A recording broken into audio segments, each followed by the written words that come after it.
Warning, MF Uncensored contains adult language and discussion. Listener discretion is advised. We're a couple of misfits. We're a couple of misfits. What's the matter with misfits? That's where we fit in. We're not Duffy and Dilly. Don't go around willy-nilly. Hello, everyone, and welcome back to MF Uncensored. Don't forget, if you guys are listening to us on the go, you can find us on Podbean, Apple Podcasts, Stitcher, Spotify, iHeartRadio, basically anywhere you get your podcast. You can also find more of our content on our website, themisfitfaction.com. There you find links to not only this show, but some of our other shows like the Multiverse Fancast and Cinematic Adventures. Also, news, reviews, articles, and more, especially some merchandise. All at themisfitfaction.com. Kind of stumbled at the end there, but we'll take it. As always, I'm one of your hosts, Paul. With me in the studio is Ronnie. Ronnie, how are you today? I am amazing. How are you? I am incredible. I see what you did there. Yeah, because we did an episode on The Incredibles on the Multiverse Fancast. Boom. Mic drop. Mic drop. Well, it's shameless plug. Shameless plug. But we are happy to be here, and for a couple of reasons. Number one, first and foremost, we want to remind you guys and say thank you to Podbean for having us as a featured podcast for the month. That was pretty awesome. Yeah, that was. So we got a lot of new listeners, a lot of new people that are probably tuning in for the first time, and if so, we're sorry. Yeah, we hope you have some fun. We hope you enjoy the ride as it's going, and then think about your life afterwards. Yeah, right. And hopefully stick with us, because, yeah, we do this every once in a while. We're pretty consistent with this, and Yeah. it's always a good time. And we love doing it. So now this episode is actually a follow-up to a series that we did. Mm-hmm. So Ronnie and I were really racking our brains about a topic that we wanted to do today. We have an interview coming out next week, but, we try and kind of balance, topic and interview.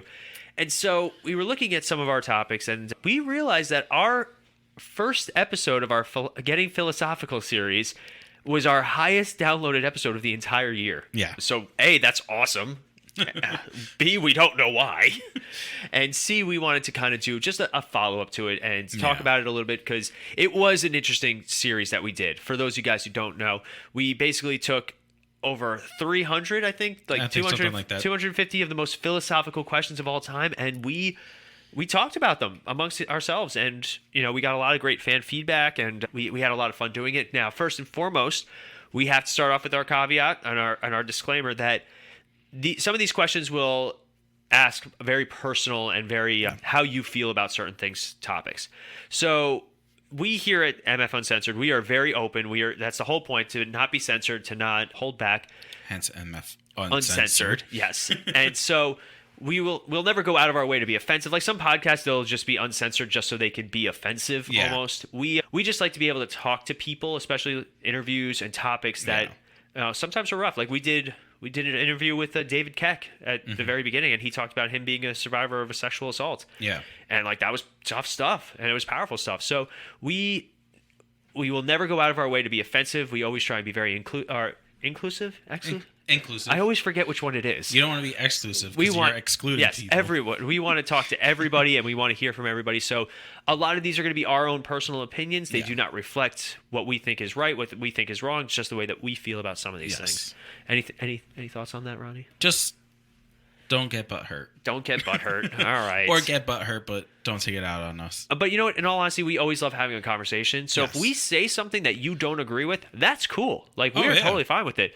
Send us a message, comment on our posts, send us an email, misfitfaction@gmail.com. Heck, you can do all that and ask to come on the show. We can have the dialogue, quote unquote, face to face, depending on, where you live or whatever. But, because again, the whole point of these questions is to stir up conversation. Right.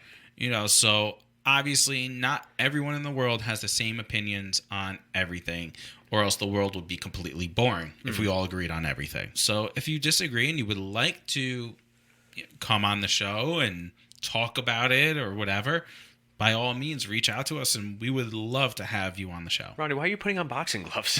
What's going on? No. And also, just as a reminder, we did not come up with these questions. For the most part, we are looking at them for the very first time as we're reading them. Yeah. So, it's just as much of an adventure for us sometimes as it is for all of you guys. So, we're going to get started, and these ones are deep questions to make you think. So, I hope if you guys are like listening to this in the car or something like that, or you're listening with your significant other, whatever it is, that you guys have these conversations, or you even just think about them, because some of these are actually really just kind of like, interesting, thought-provoking. All right, Ronnie, number one, what is reality? How would you define reality? Reality, I guess the best and easiest way to kind of describe what reality is to someone is what you see. Because, like, for instance, one of the topics that always comes up with if things are real is, like, ghosts. Are ghosts real? Depends on who you ask. We've had people on the show that say yes. We have people on the show that have said no. In fact, we have a follow-up interview with spirit medium Daniel coming up in 3 weeks because Melanie wanted to be on it. She's actually going to do it. That's funny. But, so to me, I like to only believe, and to a certain extent, believe in things that I have seen. Okay. Or witnessed.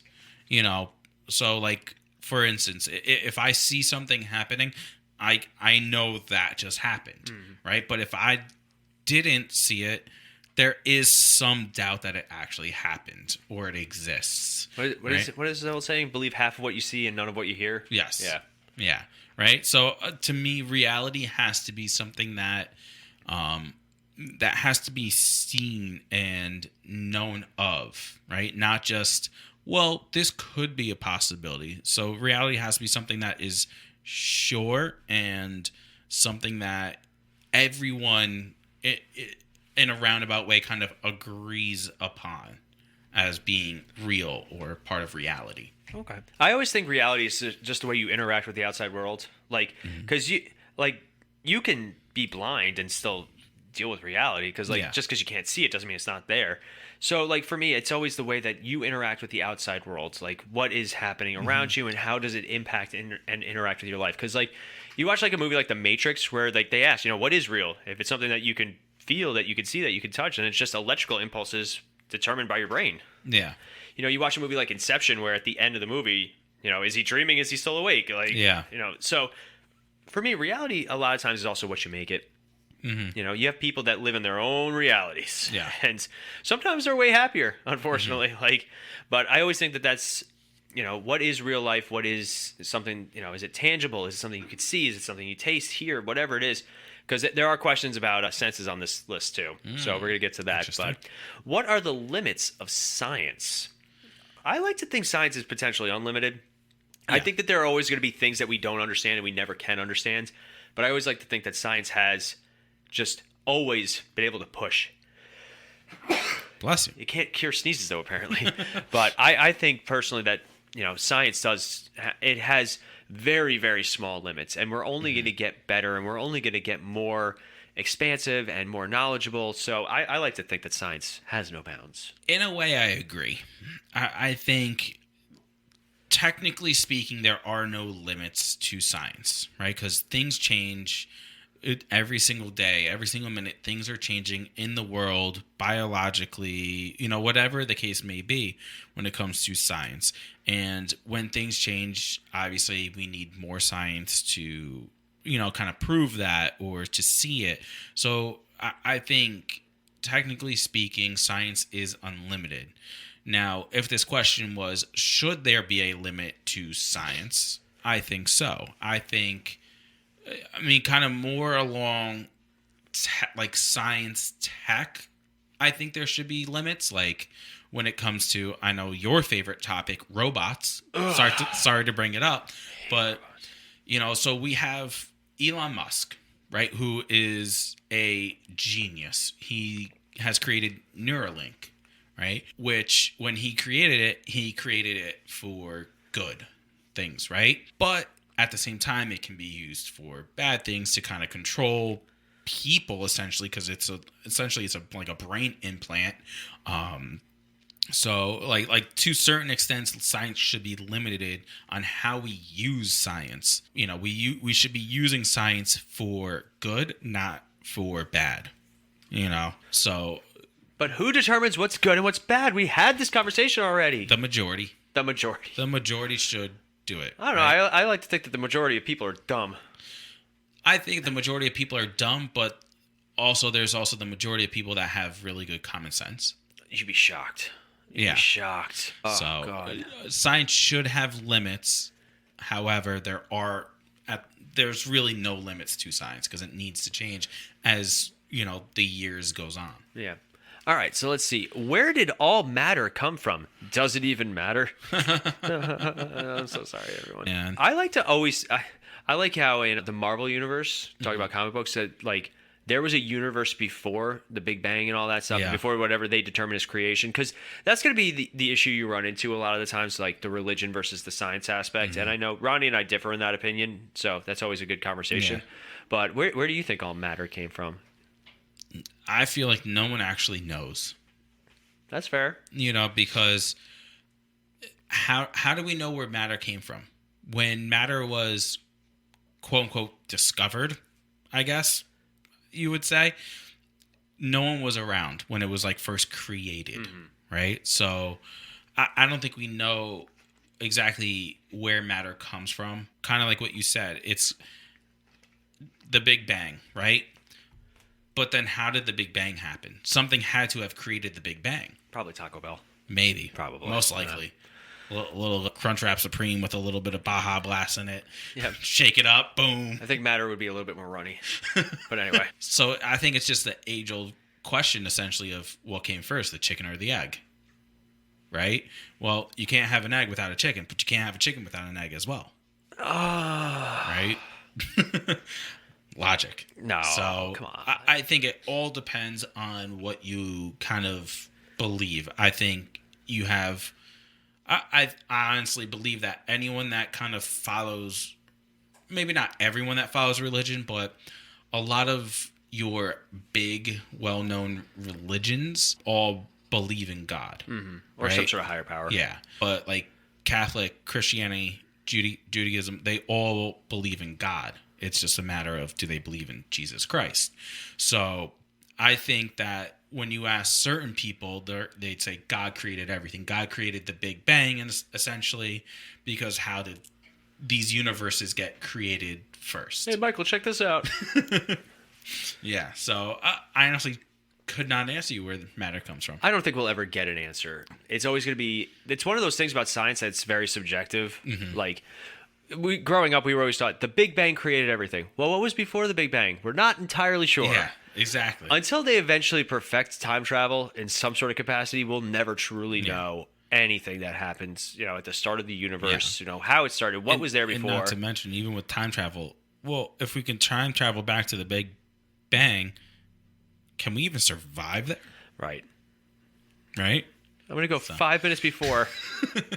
Just bring some sunglasses. You'll be fine. Yeah, right. All right. The next question. Can I trust my senses? I would say no. Senses can be deceived. Yeah. And, you know, it's funny, like, your brain takes a lot of impact on how your senses determine what kind of information you're processing, right? Like, they always say that smell is the one that stays with you the longest. Yes. There are plenty of times where I smell something, I'm like, ooh, like, I know that smell. Yeah. And then it's not. And I'm like, oh. So I think senses can be deceived, you know, or like you're sitting at home, you're all alone. It's like 10 o'clock at night and you just watch like Supernatural or something, nothing like too scary, but like, and you hear a noise. You're immediately gonna be like, what the? Yeah. Whereas during the day, you hear that same noise. You're like, huh. Just the house settling. Exactly. Yeah. That was the phrase that we always got. Oh, it's just the house settling. Yeah. I love that phrase. I still use it when things break. No, it's just the house settling. Like, we don't have any hot water apparently today. Oh, fun. So it's just the house settling. It's just the house settling. Just the house settling. But I think that senses can be deceived, and I think that your brain also sometimes can associate certain things with certain senses. So I don't always trust it. Yeah, I agree to a certain extent, right? Because I think, generally speaking, yes, you can trust your senses. Like, if you smell something good, right?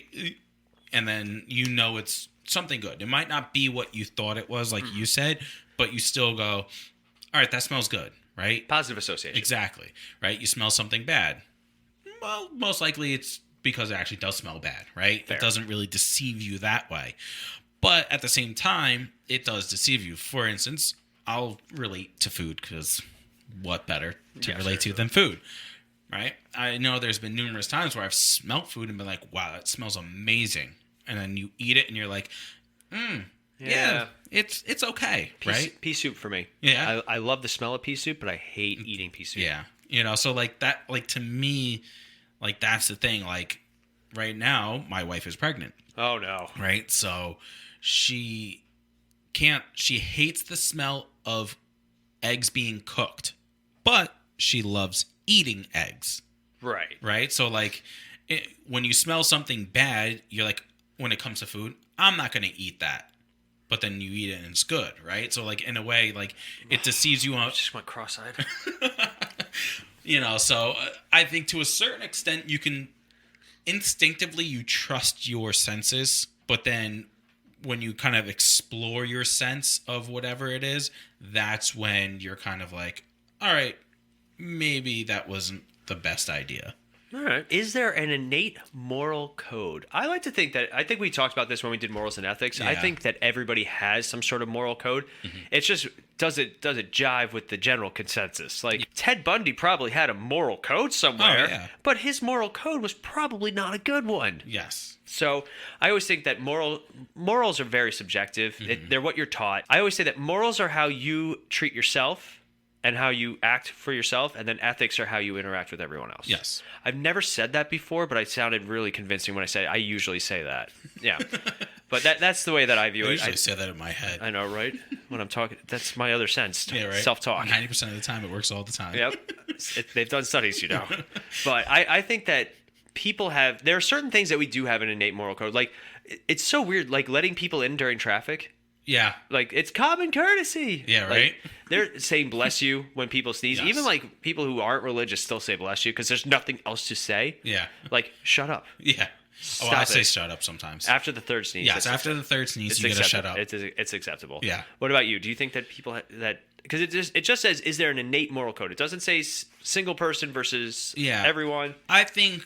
Yes, I would say yes. There is an innate moral code, but like you said, people have different morals, different ethics as well too.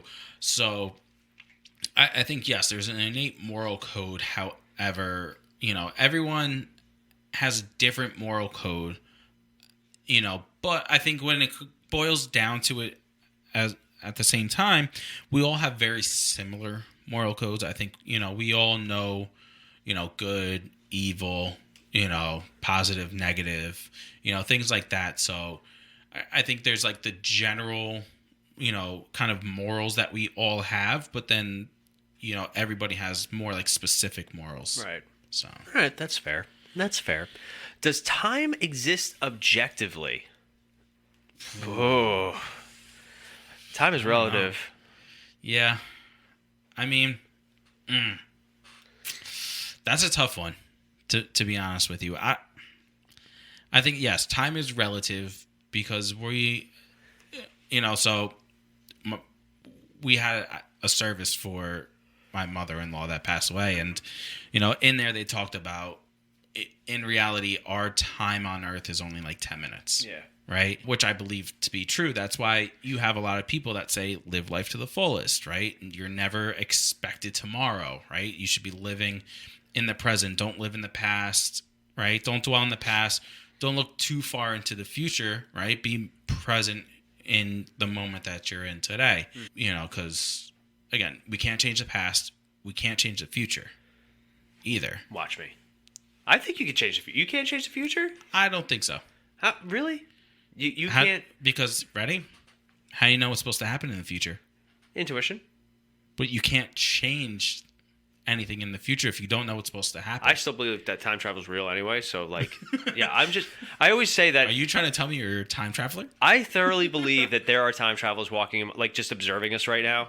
Yeah. Like, this is a weird time in human history. If they ever perfect time travel, they're going to be like, yo, you got to see this COVID thing. Yeah, right? Oh, 1,000%. Where's the monkeypox? Haven't seen it. Yeah, right? Just tourists just coming back to see diseases. Yeah, right? But I don't know. For me, I find that time, it's. I do think that it does exist objectively, because like we created a measurement system for it. We think no matter what, you can't stop it. Things are it's just the natural rate of decay at this point. It just might be different for everything else. Yeah. Like for me, my objective timeline might be 80 years and that's it. Yeah. For somebody else, it could be 12. That's morbid and depressing. I'm so sorry. But also true. I picked a panic number. Anyway, so I don't know. I think that time is it's objective. It's also relative. I don't ever find it to be subjective. Yeah. Well, it can be. Like there are things that might not entertain you and make time go really slow, while another person's like, yeah. Well, yeah, right? Time flies when you're having fun. Watch that paint dry. Yeah, right? Love it. But all right, this one I'm curious to hear your thoughts. Who created God? No one. God created God. That sounds dirty. Hope we wash his Right? hands afterwards. Not trying to be blasphemous. Relax. Yeah, right? Relax. I mean, Super God. yeah, right? Like technically, I guess God can't really be created. Right? Because certain religions say that Jesus Christ was God in human form. Right? So can you really create something that doesn't physically exist? I don't know. Right?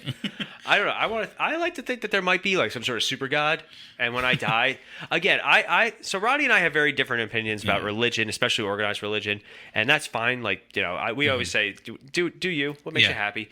And I really hope that when I pass and when I go on to whatever next level of existence, if there is one, I hope there is, I get there and it's just a combination of all the things that I've always wanted. Yeah. Like, oh, it's God and Super God. I was right. Yeah. And then like Ronnie's in the heaven next door, like with his, and he's like, oh, Paul sucks. He was not right. Yeah. Like that's my goal. That's sort of, it's like the scene in Family Guy when Edison with the electricity. Yes. And he's like, oh, why don't you come over here? And oh yeah, come on over. Like that's gonna be us in heaven. Our two fighting heavens. Yeah, right. But yeah, who created God is just a tough one to answer. I think God, and this isn't saying that God is not real. God was designed to be this all-powerful force that created everything. So in most depictions of the Bible, state him as such. In the beginning, it was just this, and it was him.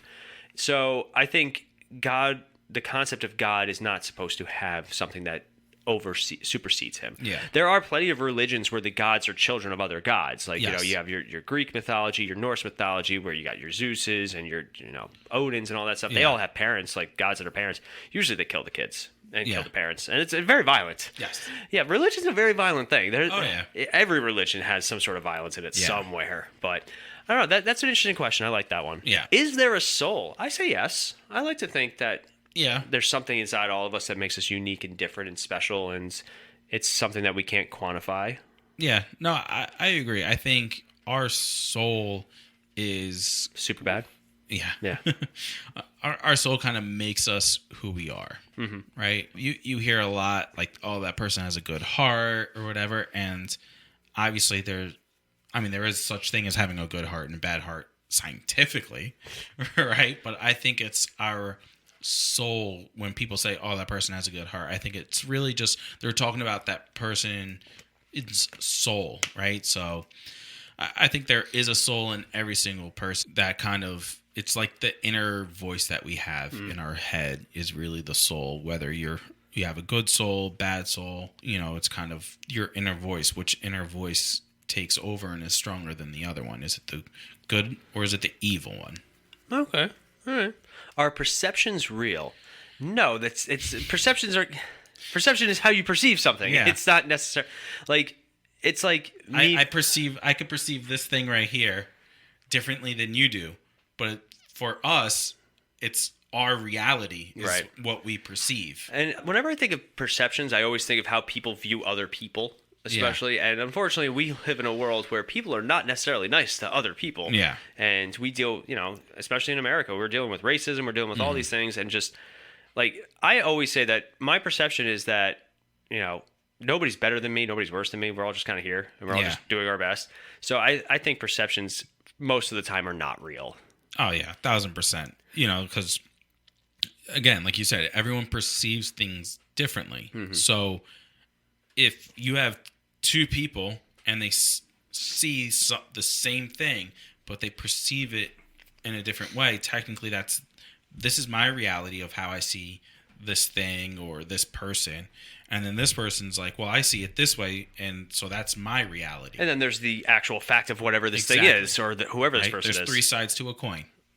Oh, what? I've never... I don't like that phrase. You don't like that phrase? No, because there's two sides to a coin. That's the point. Well, you have heads, tails, and then you have the side. You're a side. Right? Or there's three sides to every story. Is that better? I'll take that one. Right? Quote, his, hers, and the truth. Yeah, right? I like that. That one's much better. Thank you. Thank you for fixing your analogy. You're welcome. God. Is fair the same for everyone, and who determines whether or not something is fair? No, fair is not the same to everyone. I think the best analogy, like during the holiday season, I saw this. I still celebrate Christmas, even though I don't like do an organized religion or anything like that. I was raised Lutheran, for those of you guys who care, which is basically like Catholic light. Yeah. It's all the things that they didn't like about the Catholic Church. So there was this great thing. It was like, when giving your kids gifts, don't put from Santa Claus on all the expensive gifts, because then you have a family who maybe isn't doing as well or having trouble, and then they're saying, well, why does Santa Claus like that kid? Like, kid, that stuff's rough. Like, I feel bad. Fair is not the same for everyone. Like, we live in New York, we live in America, and our level of, like, our lifestyle or our quality of life might be different than somebody else's in another country or another place. And for them, it's still like, they're like, wow, I'm doing really well. But then we look at it and we're like, oh, they're not doing too well. Fair is very different. Fair is very subjective, and fair has a lot of factors. I think there are some things that should be always considered fair. Like, if you're in school and, like, you know, they're giving out like cake or something like that for like a birthday, everybody should get a piece. Like, that's fair. Stuff like that is fair. And they should all be pretty similar. Like, certain things that go out to everyone should be fair. Yeah. Things that you have to work for, things that you put in effort for. Like, my dad is the hardest working person that I know. Yeah. He has worked like since he was like 6. He's well into his later life, and they're basically forcing him to retire because he doesn't want to. Yeah. So he earned everything that he got. Yeah. I think that's, you know, like, there are times where people are going to be like, are going to look at my dad and be like, well, it's not fair that he has this. But, like, they don't realize that he worked his ass off for his entire life. No, I agree with that last statement you were getting at. I think that when it comes to certain things, yes, certain things need to be fair to everyone, right? But at the same time, if it's something that you need to earn and work for, then yes, it's fair that I got this and you did not. I put in the work to better myself. That's why I'm in this position. You just sat around and did absolutely nothing and just complained and complained. That's why you're in the situation you're in. So yes, it is fair that I'm in this status and you're in this status, right? Because everyone can change and, you know, become, quote unquote, onto that fair level of whatever it may be, whether it's success, achievements, right? I hate the stupid participation trophy awards where, oh, just because you played the game, you get a trophy. I think that's nice, like, when they're really little. Yeah. Like, you know, like little kids, that's fine. Yeah. But then... But at the same time, it's like, well, I got first place. This person got 38th. Why are we getting the same trophy? Right. No. If you want to give everyone a trophy, I still say no. But, like, when they're maybe, like, little...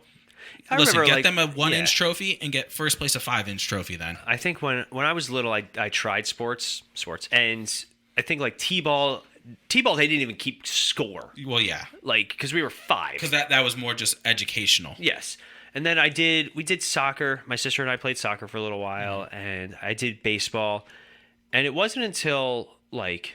I want to say almost middle school. Like, so I was like 9 or 10 maybe. So right before then, that's when they were like, no, you didn't win. Yeah. You don't get a trophy for not winning. Yeah. Like, and I think that it teaches value. And it teaches, you know, it teaches working hard. It teaches, you know, the world is not going to hand you things. Yeah. And I think it's weird that we've kind of got lost in that because we're so concerned like how people feel. Yeah. We're training an entire generation of people, and this is around the world. Not even to be mediocre, to expect that the world is going to be nice, and the world hasn't changed. Yeah. Like as great strides as we've made in certain respects, like, you know, treating, you know, people differently or, you know, in better ways, I think we've done really well in a lot of regards, but at the same time, the world hasn't changed. The world is still cutthroat. It's still dog eat dog. It's still very aggressive, and it's very like if you don't work hard, there's a fair chance you're not going to survive. You're not going to succeed. Yeah. So I think that there is a certain amount, going back to the participation trophy thing, that we don't need them. I think it gets to a point where you have to start learning, hey, here's a perfect example. So last night we went out to dinner for my stepdad's birthday. Yeah. My nephew, who's 4, his birthday was like a week and a half ago. Mm-hmm. So they went to sing happy birthday to my stepdad, and he got upset because they weren't singing to him. Yeah. Because he's 4. And he got upset, but his parents were like, no, we're not singing to him. Yeah. He's got to learn. But unfortunately, grandma got into the ear of the waitress, and they brought it back out with another cake. But my sister walked in, and she's like, why are they singing to him? Yeah. So they were actually a little, which was entertaining, but like that's a perfect example. Like they at 4, they were like, no, he has to learn. It's not all about him. Yeah. That with certain things, yes, you have to do that, you know, to get semi-political. Semi-political. You know, I think a lot of the issues that we have in the world today, not just in our country, but in the world, is the fact that we are okay with mediocre, right? No one, you know, I can sit on the bench and play, like if I'm playing a sport, my team can finish last, and all I did was sit on the bench the whole year. Obviously, I'm talking about younger when you get participation trophies, and I could do absolutely nothing all season. My team could finish 38th, and yet I'm getting a trophy for doing absolutely nothing. Right, so we're teaching kids that it's okay to sit around and do nothing because you're still going to get recognition just like everyone else will, right? And I think that that's, in my opinion, that's not fair to the person that works for it, right? A lot of times, you know, in media, everything is not fair for the person that didn't work for it, right? It's always, oh, it's unfair that this person has this status or this success or whatever it is. But it's also, well, that's because this person tried to better themselves. They worked, they earned to get to where they are, while this person is just sitting at home earning a paycheck, right? So it's like, no, that to me is not fair. I think that the work ethic around the world has started to take a dip. Yeah. And you could, there are trillions of reasons why. Some people blame, you know, smartphones, some people blame COVID, some people, like there's way too many factors for us to point at one single thing and be like, it's because of that. Yeah. So that's why it's an uphill battle, and it's a losing one. Like people are able to, you have people that are able to make millions of dollars from home doing nothing. Yeah. You have like your influencers and your you know, your OnlyFans type people, like, who are making all this money to do literally nothing. Yeah. And then you got like your blue collar who, you know, put on their gloves every day and get their hands dirty type thing. You know, it's so strange because I like to think that fair is there's different levels of fair, because that was the original question. Like is fair like I think fair is relative. Yes. But there are certain things that people should be treated fairly. Yeah. I will always say that people are created exceptionally equal. Yeah. And it's your actions that determine whether or not I'm going to treat you a different way. Yes. Like, I'm never going to treat somebody differently for the way that they dress, the way they identify, who they love, what they do.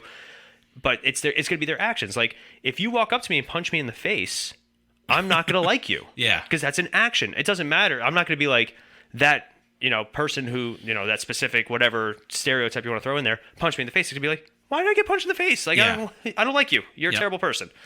So for me, I think fair, again, two different levels. There's fair in, you know, how everyone is treated, and then there's fair in, well, hey, this is how our society works. You need to do some work. Yeah. So I think that's a good one to end on. I got a little little fair. Yeah. You know? But we're going to actually end it there because we wanted to do a little shorter episode this week just because we're actually going out right now. One of our friends is leaving, moving out of the state, so we wanted to make sure we get to see him before he goes. But yeah, so if you guys are looking to participate a little bit in this, and if you guys have thoughts, please send them to us at misfitfaction@gmail.com. You can also go to our website, themisfitfaction.com. You can also find us on all social medias. Type in Misfit Faction or MF Uncensored. We're on Instagram, Twitter, TikTok, Facebook, all those things. So yeah, reach out to us. Let us know your thoughts. You know, we might just start making these fan feedback Friday questions. Yeah, right. But yeah, this was fun. Great job, Ronnie. Thank you. You did a great job as well. I think I talk too fast sometimes. No, not at all. No, not at all. Not at all? Not even Not a at little all. bit? Working on that novel? Well, that's going to wrap us up. As always, I'm Paul. I'm Ronnie. And we'll see you guys next time. See ya.